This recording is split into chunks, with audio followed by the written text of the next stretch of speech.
sus deberes, sus derechos, sus obligaciones y las normas. Tablero Jurídico, la exposición más completa en el marco jurídico. En Tablero Jurídico, temas de actualidad y la noticia jurídica del día. Tablero Jurídico, con la dirección del doctor Luis Ernelio Palacios. Tablero Jurídico. Los colombianos son como mi café. ¡Águila Roja! Unos puros, otros claros, otros alegremente oscuros. Sin fronteras, sin barreras, sonreír es su bandera. Se mezclan con todos, son inmensamente cálidos, son alegrías de sabor. ¡Colombia! Tomémonos un tinto. Café Águila Roja. Seamos amigos. Águila Roja. Tomémonos un tinto. Café Águila Roja. Seamos amigos. Café Águila Roja. Restaurante y cevichería Pedro Junior. Ceviche de camarón, mixto, ostras, cazuela de mariscos, langostinos, chuleta, arroz a la marinera, sancocho de pescado, trucha y mucho más. Servicio a domicilio 554-3394, celular 311-342-7125. Restaurante y cevichería Pedro Junior. Los invitamos para que sintonicen en el canal SET el programa Tablero Jurídico de lunes a viernes de 3 a 4 de la tarde en directo, para que usted conozca cuáles son los derechos en materia laboral y de la seguridad social, el derecho a la familia, el derecho constitucional, el derecho laboral, entre otros, porque usted debe conocer cuáles son esas normas jurídicas que le regulan cada uno de sus actos. Amables televidentes, tengan ustedes muy pero muy buenas tardes. A partir de este momento y hasta las 4 estaremos acompañándoles en este subprograma Tablero Jurídico, el espacio pedagógico que les orienta en torno a lo que son sus derechos en materia laboral y de la seguridad social, del derecho civil, el comercial, el derecho de familia, el constitucional y muy en especial vamos a hablar hoy del derecho a la salud, por la situación que se está viviendo en el Hospital Universitario del Valle del Cauca, principal casa de la salud del suroccidente colombiano. Hoy en crisis, y no cualquier crisis, sino una aguda crisis por las malas administraciones o por el olvido a que lo tiene el Estado colombiano. Tablero Jurídico se emite de lunes a viernes de 3 a 4 con repetición de 11 a 12 de la noche. Puede usted marcar al 315-1290, 315-1290 o el 485-3449. 485-3449. Nuestras líneas están habilitadas para que usted se comunique con nosotros, nos cuente cuál es su caso y nosotros le respondemos allí, en directo, para que usted pueda actuar no necesariamente con la presencia o con la asistencia de un abogado. Pero si así lo exige la actuación que usted necesita, puede comunicarse a las líneas que aparecen también en pantalla, donde le vamos a atender a través de nuestra empresa Asistencia Legal Integral de Colombia. Bienvenidos todos y todas pues a este subprograma Tablero Jurídico. Vamos a arrancar hablando de la crisis del Hospital Universitario del Valle del Cauca. Recientemente ha sido sometido a Ley 550, o conocida entre comillas como Ley de Reactivación Económica. Esta Ley de Reactivación Económica que permite que algunas personas, sean naturales o sean jurídicas, puedan entrar a refinanciar sus obligaciones con sus acreedores y evitar que se vayan al colapso. Sobre esto vamos a estar hablando en el transcurso de esta hora. Eso no significa que usted no pueda llamarnos y manifestarnos sus inquietudes. Nos vamos con televidente en línea. Buenas tardes. Buenas tardes, doctor. ¿Cómo me le ha ido? Muy bien, ¿y usted? ¿Cuál es su nombre? ¿Dónde nos llama? Habla Julio César Trujillo. Don Julio César Trujillo. ¿Dónde nos llama, don Julio César? De Brisas del Limonar. Cuéntenos su inquietud.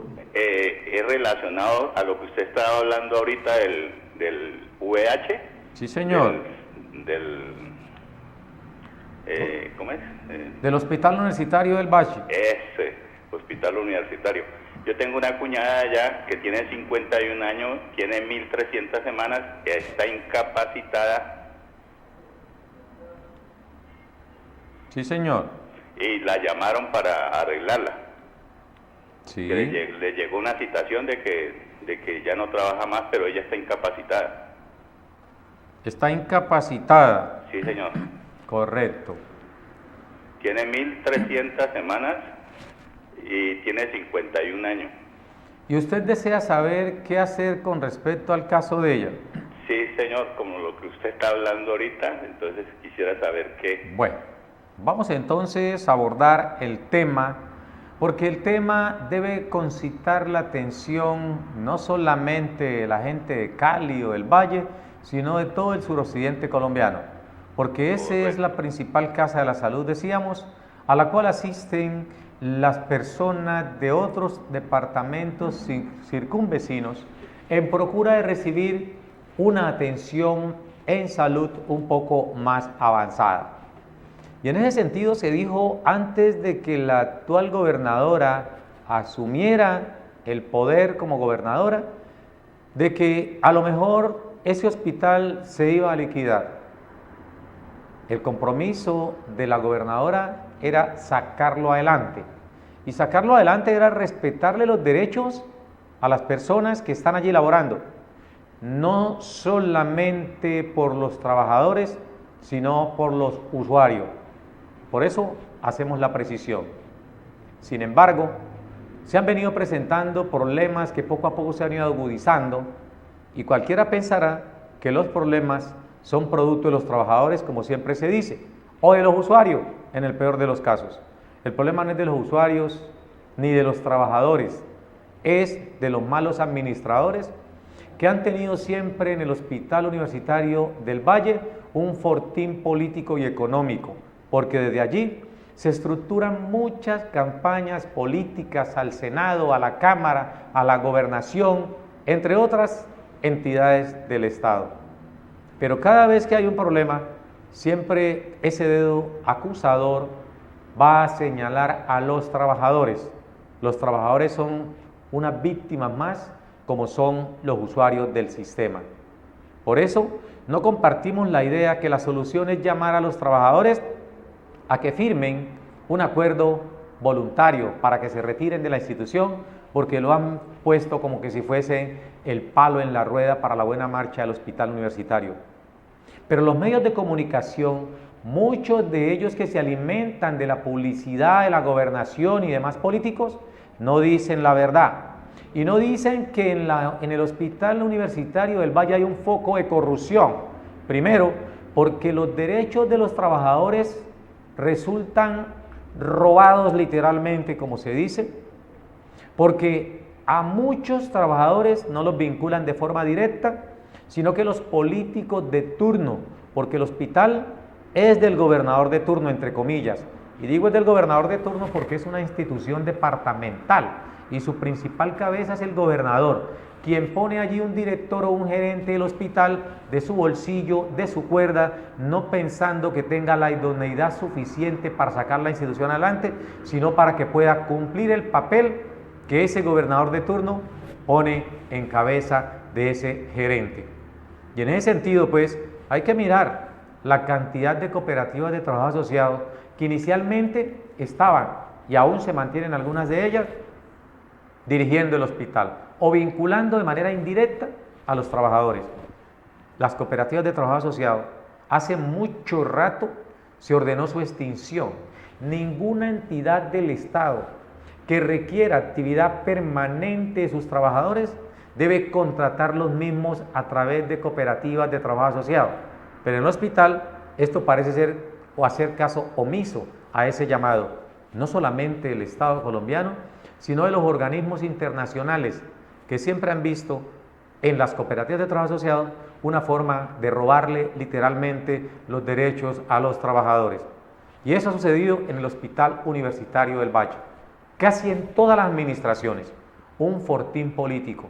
Pues resulta que ya no lo hacen a través de cooperativa, sino que para hacerle el quite a la norma, se inventaron otra agremiación, dice ACJ, una agremiación sindical, como dicen por ahí vulgarmente, el mismo marrano pero con distintos lazos. Y frente a eso, los inspectores del trabajo poco o nada hacen. ¿Por qué? Porque los inspectores del trabajo también son funcionarios políticos, nombrados por políticos, y quizás los mismos que se apoderan del hospital poco a poco son los que los nombran. Por eso cuando los procesos, cuando las reclamaciones de los trabajadores que se ven afectados con el robo de sus derechos allí al interior del hospital universitario, llegan a esas instancias, le hacen el quite, dilatan y nunca hay unas investigaciones de rigor por violar las normas de carácter laboral y de la seguridad social. Eso no sucede en Colombia. Por esa razón, hoy sentamos esta voz de protesta y estos micrófonos están abiertos, estas imágenes están abiertas para que los del sindicato vengan y denuncien, para que el gerente del hospital venga y haga sus descargos aquí también y se defienda qué es lo que realmente sucede en el hospital. Pero que no sea, como siempre sucede, que se van a un medio de comunicación, uno de los dos habla lo que les interesa, pero no dicen las cosas de fondo, lo que realmente está pasando. Como en este caso, que simplemente le dicen al trabajador, vaya a firmar el acuerdo para poder indemnizarlo. ¿Qué está pasando en el trasfondo? ¿Por qué razón se tiene casi siempre para que terminen sus contratos a las personas que son de nombramiento? Esas personas que están en carrera administrativa, que son los que mayor estabilidad deben tener. Por supuesto, ese tipo de personas son los que menos les interesa a los políticos de turnos que estén en el hospital, porque para saquearlo necesitan aquellos trabajadores que mantienen literalmente arrodillados, que están vinculados a través de cooperativas de trabajo asociado, y de que si protestan o reclaman sus justos derechos, simplemente no le renuevan el contratico de trabajo que tienen, y con eso los obligan a estar permanentemente mendigando, a estar permanentemente arrodillados. Es una denuncia que todo el pueblo tiene que conocerla. De nada sirve que se vayan a hacer diálogos en La Habana, que hayan unos del sí, otros del no. Todos son politiqueros, que lo que están buscando es sacar provecho de las coyunturas para fortalecerse políticamente de cara a las próximas elecciones. Pero lo que menos les interesa es realmente la situación que están viviendo esos trabajadores. Ese es el problema nuestro. El Hospital Universitario del Valle no es el único. Son todas las instituciones de salud que a partir de la Ley 100 comenzaron a ser saqueadas por todos, de manera inmisericordia, de manera desnaturalizada, porque cuando se trata de devorar cualquier institución del Estado en pro del capital humano que está allí laborando, en pro del presupuesto de la institución, ahí no les importa ningún tipo de sentimiento. Allí no interesa si es trabajador, si tiene una familia que sostener con esa institución o con lo que devenga en esa institución, eso no importa. Lo importante es tener el poder. A toda costa hay que ser un poco sensible si queremos tener una sociedad justa, una sociedad que no proteste. Por eso, tantas personas que hay en este país que se benefician de las protestas sociales y son los primeros en montarle la lápida a quienes reclaman. ¿Qué clase de país es este? Como decía Friedrich Tolstoy, el austriaco, somos como una sociedad, somos como una cerda desnaturalizada que se come a sus propios hijos, porque aquellos que protestan contra los delincuentes que manejan el Estado son los primeros en sicariarlos, en acallarlos con la violencia. Hoy estamos haciendo este paréntesis porque a mí también me duele, como le duele a muchos coterráneos del Valle y del suroccidente colombiano, que una institución como esa tenga que estar en la crisis en que se encuentra. Por eso vamos a concluirle al señor César Tulio la pregunta que nos ha formulado y ya vamos con el otro televidente. Dentro de esas personas afectadas con la crisis del hospital, el amigo César Julio nos dice que hay una amiga trabajadora, tiene 51 años, 1.300 semanas cotizadas al sistema y se encuentra incapacitada. Recuerde, amigo César Julio Trujillo, que esa persona no puede ser todavía objeto de un acuerdo para terminar su contrato de trabajo si no existe la mediación del Ministerio de la Protección Social y en este caso el inspector del trabajo. Por eso los convocamos a esos trabajadores, porque he tenido muchas llamadas de algunos trabajadores del Hospital Universitario del Valle indicando si deben o no firmar.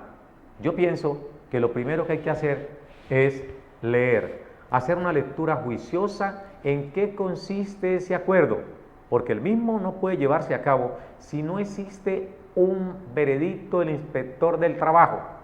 Y ojo, como sucedió en algún momento con trabajadores de Cali que fueron despedidos y el inspector del trabajo avaló tal despido y las autoridades colombianas avalaron tal despido, tuvieron que acudir o hubo que acudir a los organismos internacionales como la OIT, Organización Internacional del Trabajo, que finalmente terminó jalándole las orejas a las autoridades colombianas, a esos mismos inspectores que declararon la ilegalidad de la protesta de esos trabajadores que fueron despedidos por parte de Cali.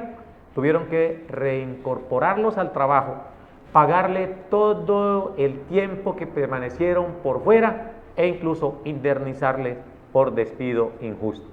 Pero como esa plata que le pagan a esos trabajadores despedidos injustamente no la pagan los políticos, sino nosotros los colombianos con lo que tributamos, por esa razón se siguen cometiendo los mismos errores. En su caso, don César Tulio, dígale a su amiga que esté tranquila, que no vaya a firmar todavía hasta tanto no conozca el contenido del acuerdo que le están citando para que ella entre a firmar. Gracias por comunicarse con nosotros. Nos vamos con más televidente en línea. Buenas tardes. Buenas tardes. Sí, muy buenas tardes. ¿Cómo me le ha ido, amigo? Bien, gracias. Habla Ramón Martínez.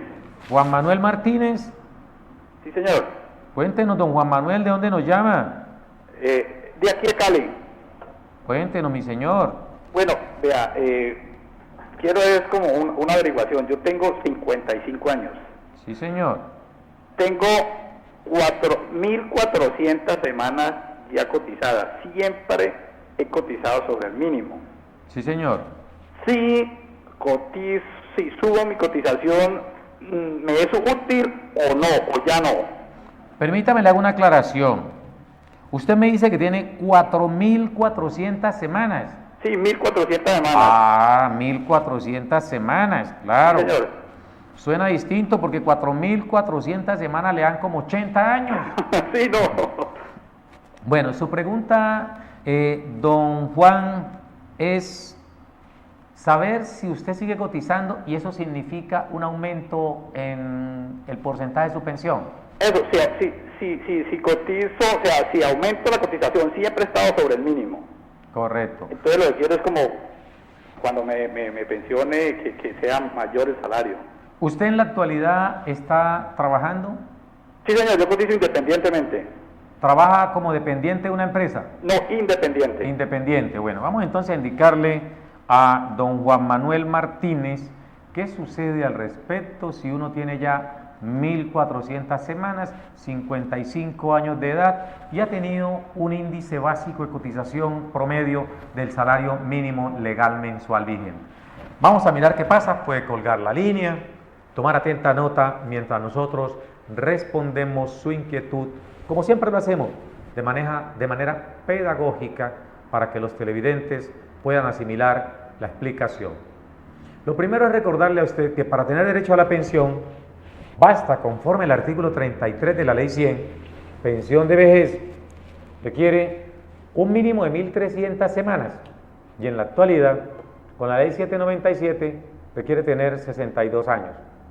Tiene usted 55 años, es decir, le faltan 7 años para pensionarse, pero ya tiene el número de semanas suficientes. ¿Qué es lo que dice la Ley 100 en su artículo 34? Si una persona quiere aumentar su índice básico de cotización, debe seguir cotizando por encima de las 1.300 semanas.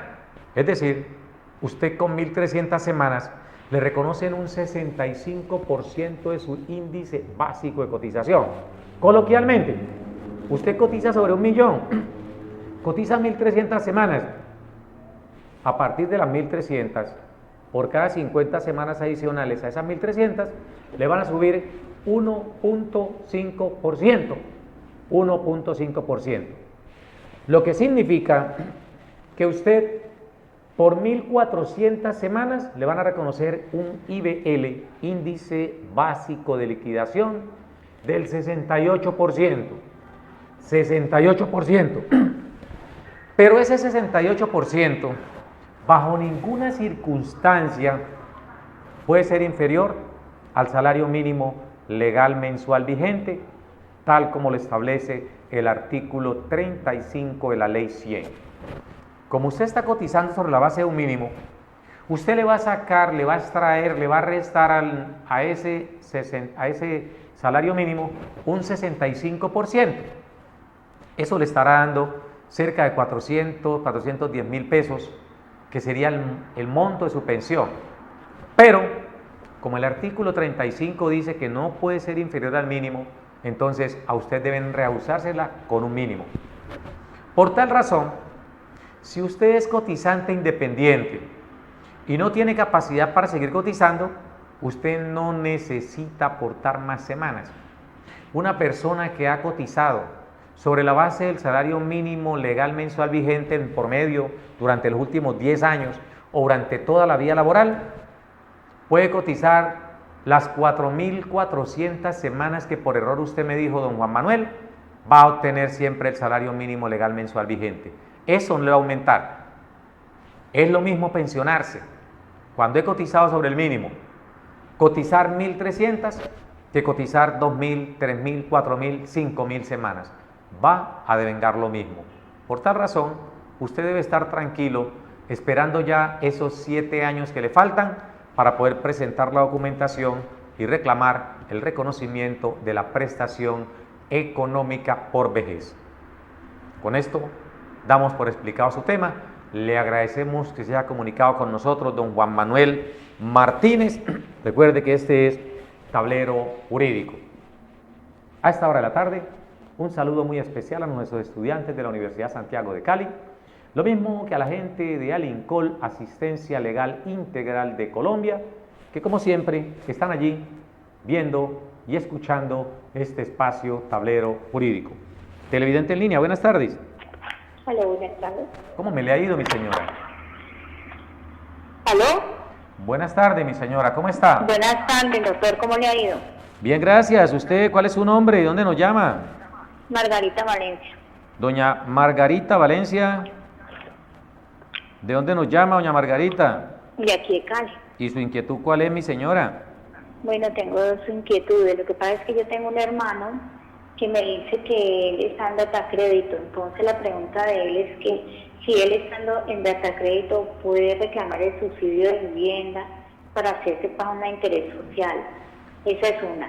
Y la otra es un señor que me comenta que puede hacer, que la mamá los desheredó y ella sola quedó en la escritura. Dice que si ellos tienen derecho de pronto pues a lo que ella le vaya a dejar.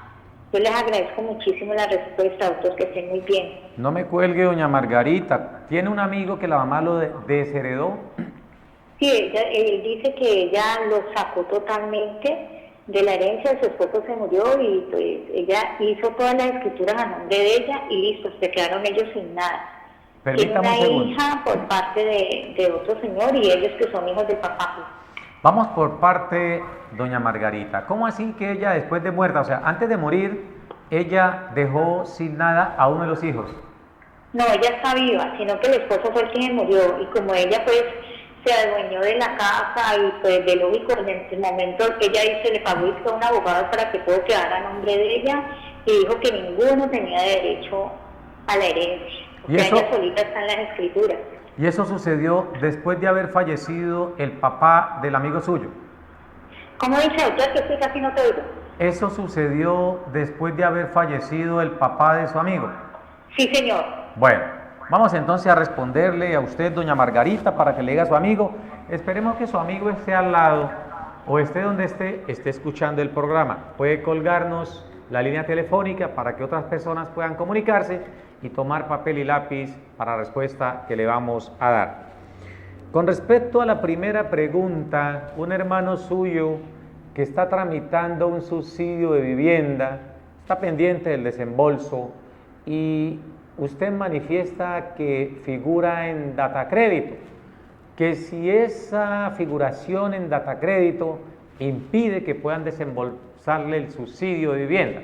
Pues bueno, desde el punto de vista lógico, entendemos que no es posible. ¿Por qué no es posible?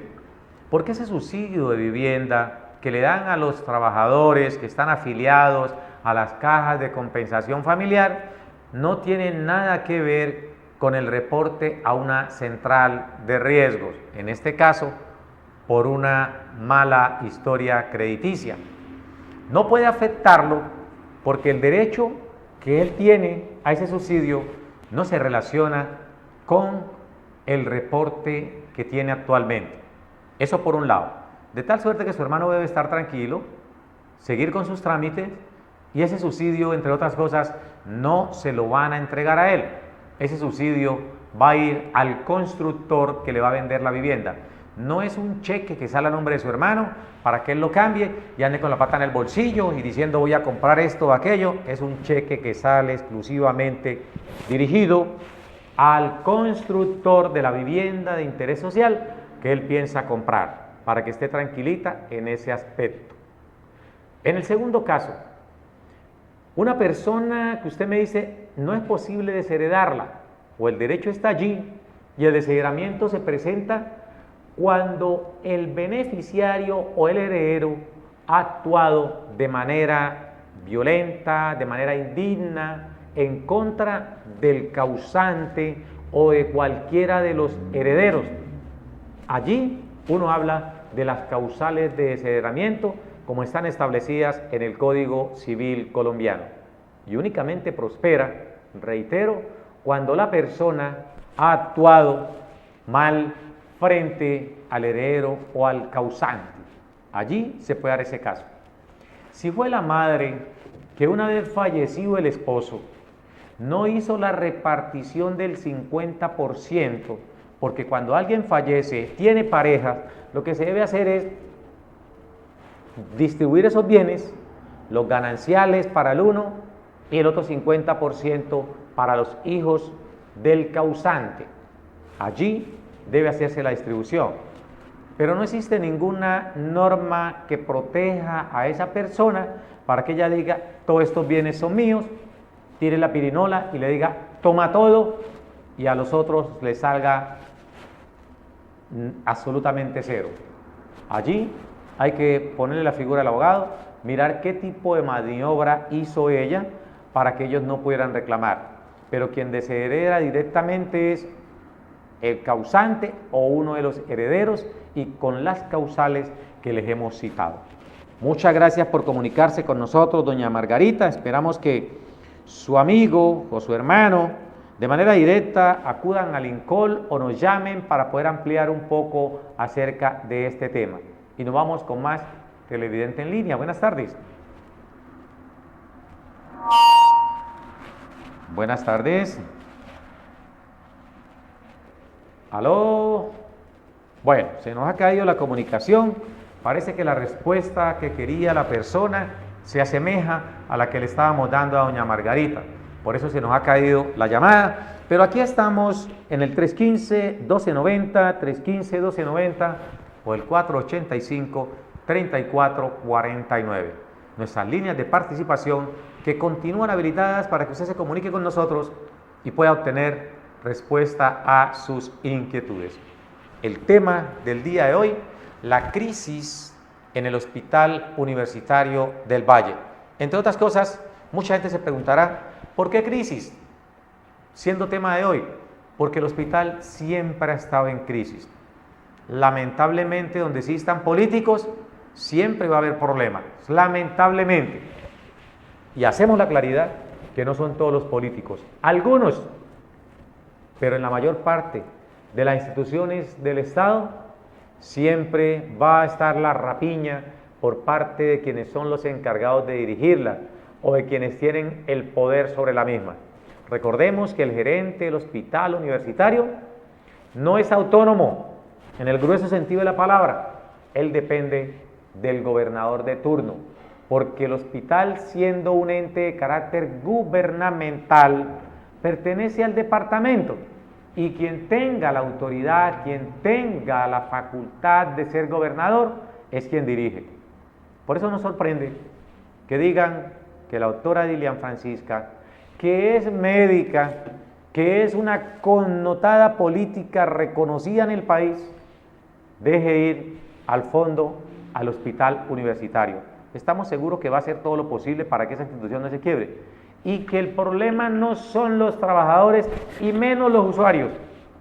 Ellos son víctimas de aquellos sujetos que delinquen como directivos de la institución. Televidente en línea, buenas tardes. Sí, buenas tardes. ¿Cómo me le va, amigo? Sí, mi nombre es Germán Sánchez, doctor. ¿Germán Sánchez? Germán. Germán, ¿cómo está Germán Sánchez? Sí, doctor, bien, gracias a Dios. Yo quería preguntarle, o sea, yo tengo una duda. A mí me pasó en el año 1998, con las fuerzas militares, un accidente en Lejanías Meta, en operación. Un mismo compañero mío me jodió con un tiro en el brazo derecho, ¿sí? A mí me dieron una incapacidad del 49.08%. Yo revoqué tribunal médico y me dieron 61.08%. Y ahí me dijeron que ya uno ya no tenía derecho a reclamar ya nada, porque yo mismo no le hice, sino que abajo escribe. Entonces, yo quería saber si yo tengo una incapacidad laboral y ellos me sacaron del ejército, que yo quede mal con esa incapacidad. Tengo entendido que en ese tiempo uno se pensionaba era con el 50%. Después lo subieron que al 100%, pero con el 70% lo pensionan a uno, y a mí vieron 61.08%. Yo tuve un accidente por acá que me operaron de una peritonitis, entonces yo hice los papeles para que me mandaran esa plata porque yo no tenía cómo salir del hospital San Juan de Dios, ¿sí? Entonces yo firmé y ahí me llegaron que 10.700.000. Entonces yo quería saber si yo puedo volver a pelear eso o que me hagan otro tribunal médico, porque yo traté de buscar y a mí nadie me soluciona nada. Correcto. Usted, cuando tuvo esta pérdida de capacidad laboral en el ejército, ¿no lo pensionaron? No. ¿Y cuánto tiempo llevaba en el ejército? Llevaba 2 años de ratos que presté y prácticamente casi 3 años de voluntario. Correcto. ¿Y usted reclamó derecho a la pensión?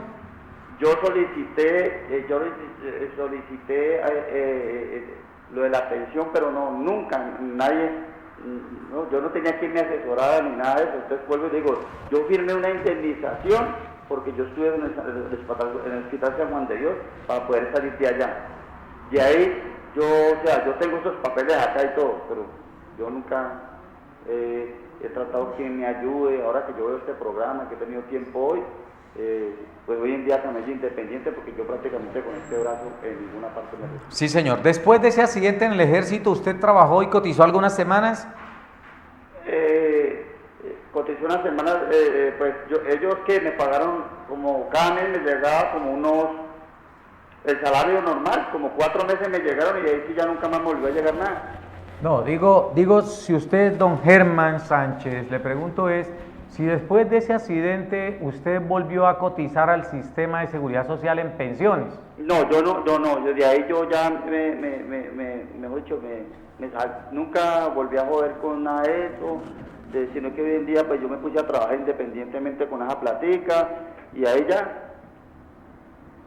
Bueno, entonces vamos a responderle, puede colgar la línea, y vamos a responderle al amigo Germán Sánchez qué sucede al respecto. Si tuvo un accidente de trabajo en el año 1998 y como consecuencia del mismo, digo un accidente de trabajo porque usted estaba trabajando en el ejército, estaba prestando no el servicio voluntario, sino que usted ya era un soldado profesional que devengaba su salario, estaba trabajando con el ejército.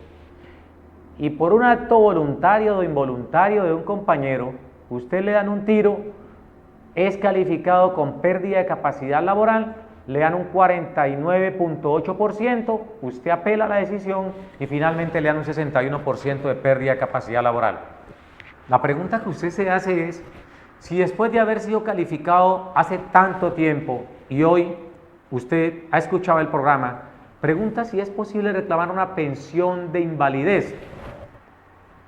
a través del ejército.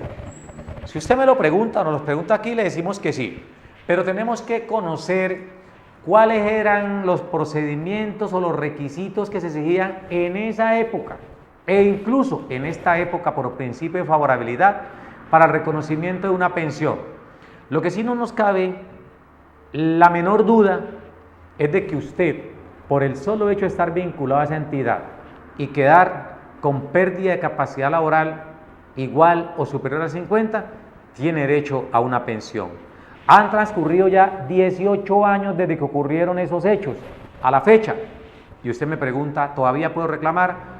Claro que puede reclamar, porque el derecho a la pensión es imprescriptible.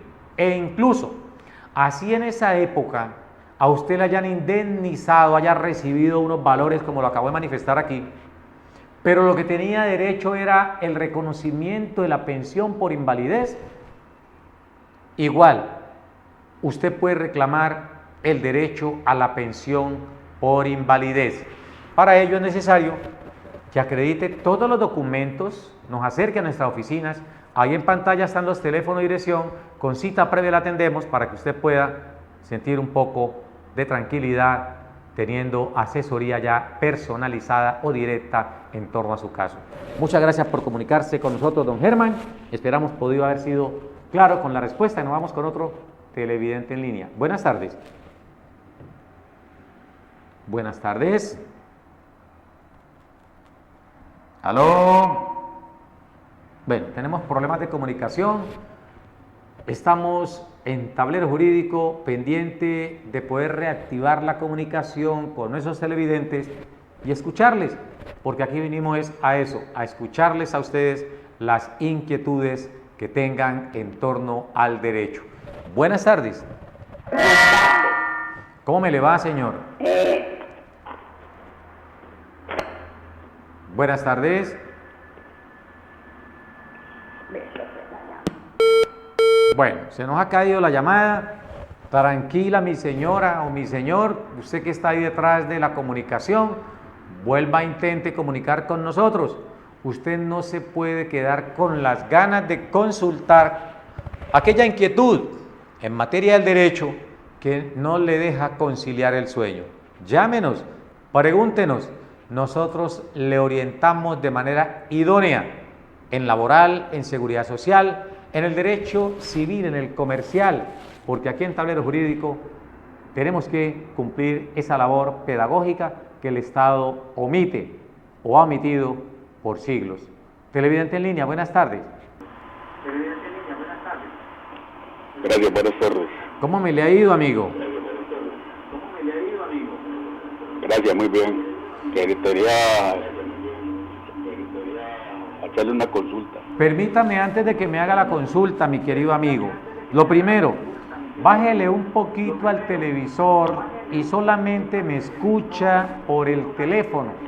Cuando cuelgue el teléfono, le sube el volumen al televisor para que pueda ver y escuchar lo que estamos manifestando.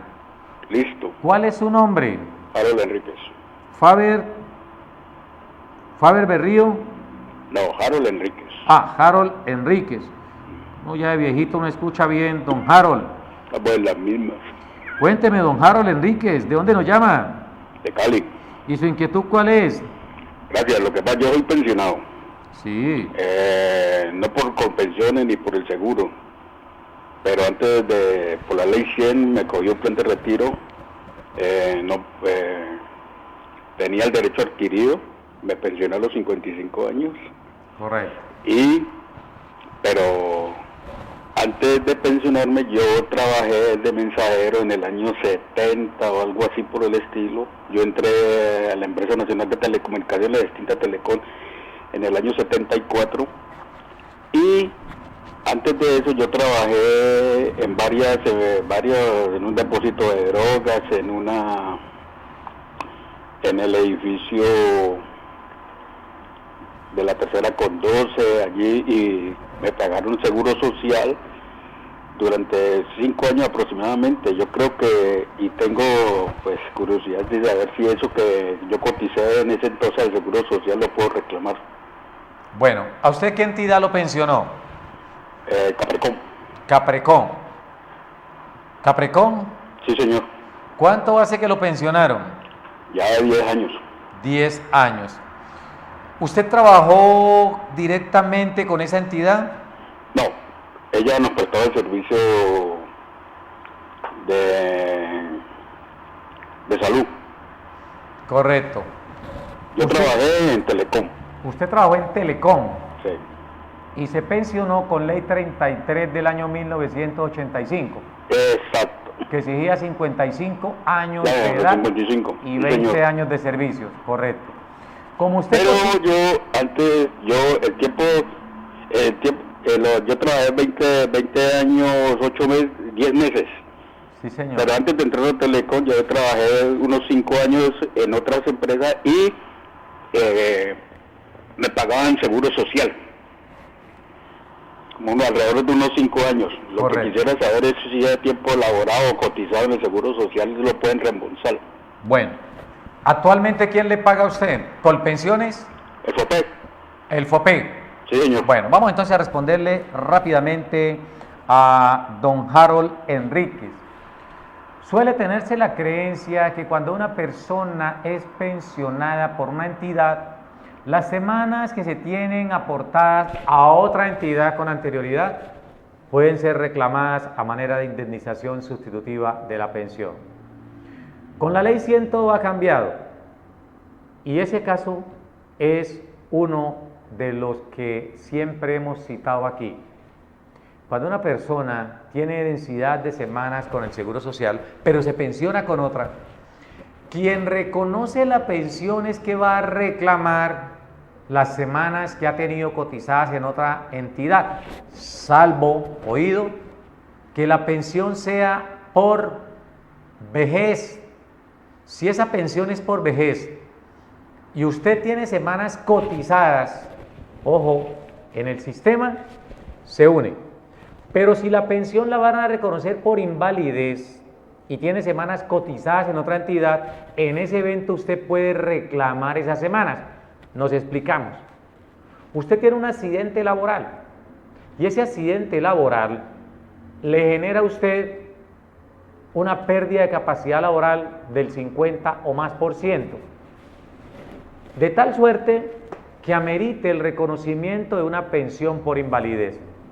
Pero usted al mismo tiempo tenía densidad de semanas cotizadas en el Seguro Social, tenía 500, 800, 900 semanas, pero se pensionó por invalidez de origen laboral.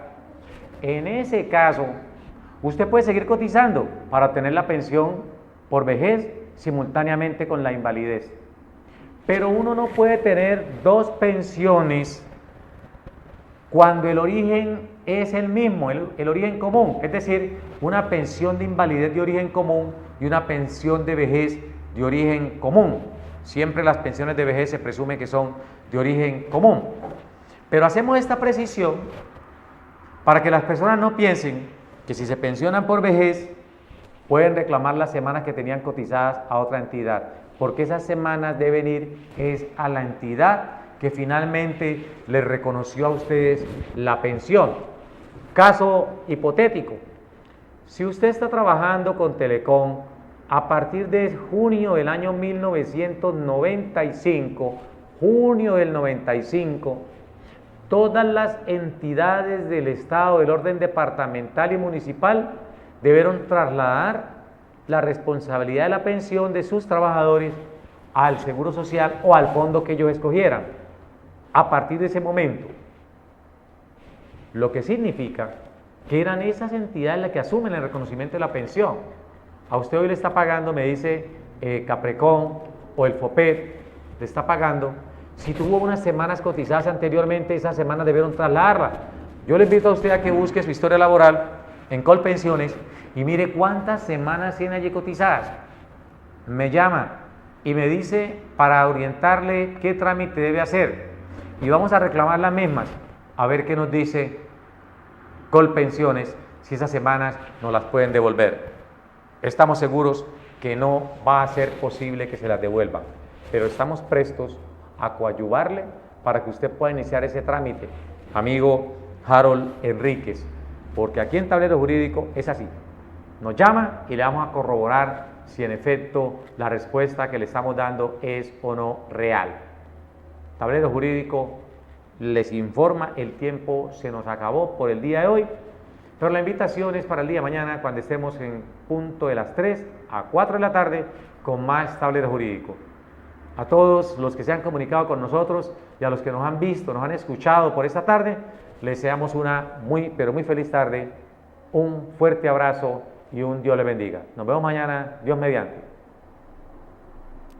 Y las normas. Tablero Jurídico, la exposición más completa en el marco jurídico. En Tablero Jurídico, temas de actualidad y la noticia jurídica del día. Tablero Jurídico, con la dirección del doctor Luis Ernelio Palacios. Tablero Jurídico.